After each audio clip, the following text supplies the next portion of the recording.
कि हजरत मोहम्मद का जो पूरा जीवन काल था, उस जीवन काल में, उनके जीवन काल में सबसे ज्यादा लड़ाई हुई। ऐसा बताते हैं कि 84 ऐसी लड़ाई हुई जिसमें उन्होंने प्रत्यक्ष या अप्रत्यक्ष भाग लिया। 84 लड़ाई। लेकिन आपको यह जान के और वहां पे आश्चर्य होगा कि 84 लड़ाई तो हुई, लेकिन सबसे कम लोग मरे उस लड़ाई में। अगर एक लड़ाई होती है तो उसमें हजारों लोग मारे जाते हैं, लेकिन इस 84 लड़ाई में जो रिकॉर्ड बताता है, उस रिकॉर्ड के हिसाब से केवल 1014 लोग मरे। और जहां कहीं भी लड़ाई होती थी, हजरत मोहम्मद का हुक्म रहता था कि किसी भी ऐसे व्यक्ति और इंसान को मत मारो जो लड़ाई नहीं करता। ख्वातीनों को महफूज रखो, बच्चों को महफूज रखो, जो ज़ईफ हैं उनको महफूज रखो। अगर कहीं से गुजरते हो और वहां पर अगर किसी किसान और किसी की पैदावार को नुकसान होता है तो उसको बचाओ। इसलिए 84 लड़ाइयां हुई और उन लड़ाइयों में केवल 1014 लोग मरे। दुनिया का सबसे बड़ा रिकॉर्ड है।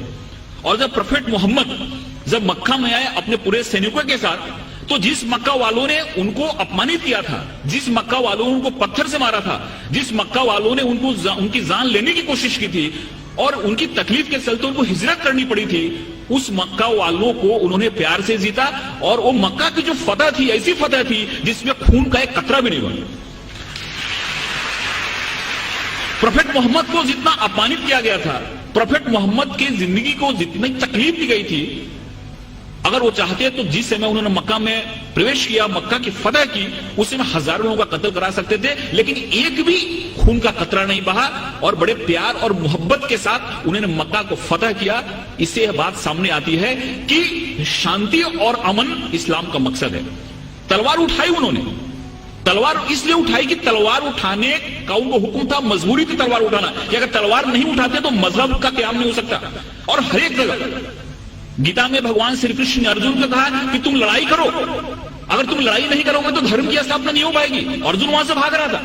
अर्जुन ने बोला कि फिर नहीं चला था, क्योंकि मेरे सामने तो हमारे सारे रिलेटिव बैठे हुए हैं। भगवान श्री कृष्ण ने कहा कि यहां पे धर्म की स्थापना के लिए तुमको लड़ाई करनी पड़ेगी, तुमको लोगों को मारना पड़ेगा। अगर तुमने लड़ाई नहीं की तो धर्म की स्थापना नहीं होगी। तो एक विशेष परिस्थिति में हमको लड़ाई करने की भी जरूरत होती है।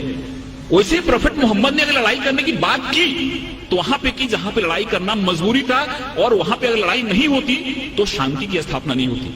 इसलिए ये बात हमारे सामने आती है कि सबसे बड़ी जो बात है कि इस्लाम जहां जहां उन्होंने उनको जहां जहां वो लोगों को मार सकते थे, जहां जहां खून खराबा हो सकता था, वहां पे उन्होंने खून खराबा नहीं होने दिया। कभी कभी उन्होंने अपने को खुद अपमानित भी हुए।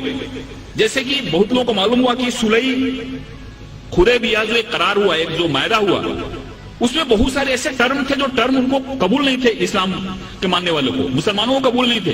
लेकिन प्रोफेट मोहम्मद ने कहा कि अगर यह मायदा नहीं करता हूं तो बहुत बड़ा खून खराबा हो जाएगा और उस खून खराबे से बहुत लोग मारे जाएंगे। इसलिए चलो मेरा अपमान हुआ तो चलेगा, लेकिन शांति के लिए, अमन के लिए मैं करार करता हूं, जिससे बहुत बड़ी लड़ाई टल गई। ऐसे बहुत सारे उदाहरण हैं। एक बार एक यहूदी का जनाजा जा रहा था और प्रोफेट मोहम्मद अपने लोगों के साथ बैठे हुए थे। उन्होंने जब जनाजा देखा तो उठ के खड़े हो गए। उनके लोगों ने कहा कि ये तो मुसलमान का जनाजा नहीं, ये एक यहूदी का जनाजा है। तो मोहम्मद ने कहा, प्रोफेट मोहम्मद ने कहा, क्या यहूदी इंसान नहीं होता? ये सारी चीजें हमारे सामने आनी चाहिए। उस बूढ़ी औरत की कहानी मालूम है कि उसको ऐसा लगता था कि यहाँ पे इस्लाम बढ़ रहा है, मोहम्मद नाम का ऐसा शख्सियत है जो सबको इस्लाम में ले जा रहा है, इसलिए गांव छोड़ के जा रही थी। उसके सर पे गठरी थी और गठरी उठ नहीं रही थी। एक नौजवान आया और बोला कि माता जी मैं आपकी मदद करूं, आप चलो अपनी गठरी में गांव के बाहर छोड़ देता हूं। औरत ने उनको गठरी दी और वहां से नौजवान उस गठरी को अपने सर पे लिया और गांव के बाहर गया और बोला कि आप ठीक है, आप गठरी लो, अब जाओ। उस औरत ने पूछा कि कैसा नेक इंसान है जो अपने सर पे मेरी गठरी लेके जा रहा है। उसने पूछा कि तुम्हारा नाम क्या है? इन्होंने कहा कि मुझको मोहम्मद कहते हैं। जिसके डर से भाग रही थी वही इंसान उस औरत की गठरी को अपने सर पे ले जा रहा है और उसको मदद कर रहा है, और उसी दिन औरत इस्लाम में आ गई। जो औरत प्रोफेट मोहम्मद के सर पे हमेशा कचरा फेंका करती थी नमाज के जाते समय, रोज कचरा फेंकती थी उनके सर पे। एक दिन जब उसने कचरा नहीं फेंका तो मोहम्मद जब लौट रहे थे, प्रोफेट मोहम्मद, तो उन्होंने देखा और पूछा कि औरत कहां है? लोगों ने कहा कि वो बीमार पड़ी हुई है। वहां पे जाके उन्होंने उसकी तबीयत पूछी। उस औरत को लगा कि जिस इंसान को मैंने इतनी तकलीफ दी, जिसको इतना मैंने अपमानित किया, जिसके सर पे मैंने कचरा फेंका, वो कैसा इंसान है कि मैं मेरी तबीयत बिगड़ने पे मेरा हाल पूछने आ रहा है। और वहां पे इस्लाम उसने कबूल कर लिया। एक चीज लोगों के सामने आना चाहिए, ये जो तहम्मुल है, ये जो हमारी सहिष्णुता है, ये जो हमारा एक इंसानियत के प्रति प्रेम है, ये हदीस में और प्रॉफेट मोहम्मद की जो सुन्नत है, ये जब हमारे लोगों के सामने आती है तो हमको समझ में आता है। एक हमारे बहुत नजदीक के मित्र हैं जयपुर के, उनको कई बार मैंने मुशायरे के लिए बुलाया, उन्होंने दो चीजें मुझको बताई।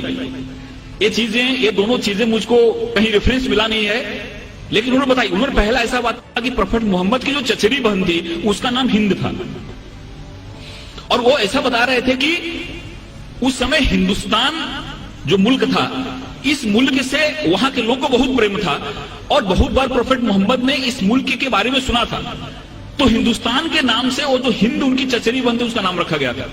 उन्होंने ये भी बताया, लेकिन मुझको इसका रेफरेंस नहीं मिला। उन्होंने ये बताया कि प्रॉफेट मोहम्मद ने एक बार कभी कहा था कि वो कैसा मुल्क होगा जिस मुल्क से ठंडी ठंडी हवाएं हमारे अरब कंट्री में आती हैं। दोस्तों, ये सारी चीजें हमारे सामने आनी चाहिए। मजहब वही है इंसान जहां सलामत, यह तो शहादत नहीं है, यह गुमराही की अलामत। मासूमों का कत्ल है इंसानियत पे लानत, खौफ खा खुदा से एक दिन आएगी कयामत। दोस्तों, ये जो सुन्नत है वो हमारे सामने आनी चाहिए, ये जो उदाहरण है, ये जो मिसाल है वो हमारे सामने आनी चाहिए। और 2008 में, फरवरी 2008 में देवबंद ने एक फतवा जारी किया, एक ऐलान किया। उसमें 4000 उलेमा पूरे हिंदुस्तान के जमा हुए थे, और उन्होंने क्लियर कट कहा कि आतंकवाद जो है, दहशतवाद जो है, यह गैर इस्लामी है। इस्लाम कभी भी अनजस्ट वायलेंस को सपोर्ट नहीं करता। इस्लाम में कभी भी गलत हिंसा को सपोर्ट नहीं किया गया है। और फरवरी 2008 में उन्होंने फतवा जारी करके इस दहशतवाद को, टेररिज्म को एंटी इस्लामिक बताया। दोस्तों, मैं कुरान की 2-3 आयत आपके सामने कोट करना चाहूंगा। सूरा अल बकरा आयत 190, इसमें ऐसा फरमाया गया है कि अगर तुम पे युद्ध, तुम पे जंग अगर लादी जाए तो लड़ाई करो।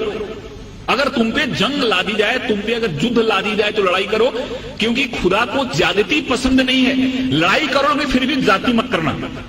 और हजरत मोहम्मद की सुन्नत में बात देखी जाती है कि उनके दुश्मन भी जो मारे जाते थे, उनके शव का भी और उनके लाश का भी उन्होंने बड़े ही हरमियत के साथ, बड़े आदर के साथ उसका दफन किया। कभी भी उन्होंने किसी लाश को बेइज्जत नहीं उन्हें दिया, कभी भी उसकी बेहरमती नहीं की, कभी उसको तबाह नहीं किया।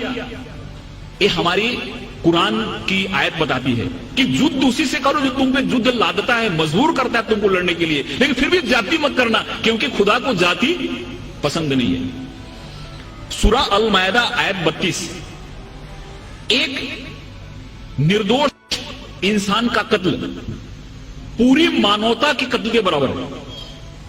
इस आयत में फरमाया गया है कि अगर एक निर्दोष आदमी है, इनोसेंट आदमी है, अगर उस आदमी का कोई कत्ल कर देता है तो उसका कत्ल पूरी इंसानियत के कत्ल के लायक है। इसलिए कभी भी इस्लाम किसी भी निर्दोष और किसी भी बेगुनाह इंसान के कत्ल की कभी इजाजत नहीं देता। ये हमारे कुरान की बात कही गई है। सूरा बनी इजराइल आयत 33, किसी भी इंसान की जिंदगी खुदा की दी हुई है, इसलिए बिना किसी कारण, बिना किसी वजह किसी इंसान को तकलीफ देना, किसी इंसान को मारना गुनाह है, और खुदा इसके लिए सजा देता है। ऐसे बहुत सारी आयतें हैं जिन आयतों में हमको इस सामने बातें दिखती हैं कि इस्लाम ने हमारे सामने क्या पैगाम रखा, इस्लाम ने हमारे सामने क्या संदेश रखा। लेकिन कुछ ऐसी परिस्थितियां हुई जिसके चलते गलत मैसेज गया। एक बड़ी फेमस किताब है, किताब का आपने नाम सुना होगा, लाइफ ऑफ मोहम्मद, BH हैकल ने किताब लिखी है। और उस किताब में उन्होंने ऐसा लिखा है कि बाद में काफी ऐसे ट्राइब्स थे, ऐसे जनजातियां थी जिन्होंने इस्लाम को स्वीकार कर लिया, और इस्लाम को स्वीकार तो कर लिया लेकिन इस्लाम के पैगाम को समझा नहीं, और उन्होंने काफी जगह बहुत सारी उत्पात मचाए, जिसमें ततार और मंगोल्स ऐसे ट्राइब्स थी जो इस्लाम को स्वीकार किया लेकिन इस्लाम को नहीं समझते हुए उन्होंने इतने अत्याचार किए जिसके चलते बहुत ज्यादा इस्लाम बदनाम हुआ कि इस्लाम को मानने वाले ऐसा करते हैं। इसका BH हैकल ने अपनी किताब में बड़ा ही अच्छा एक्सप्लेनेशन दिया है।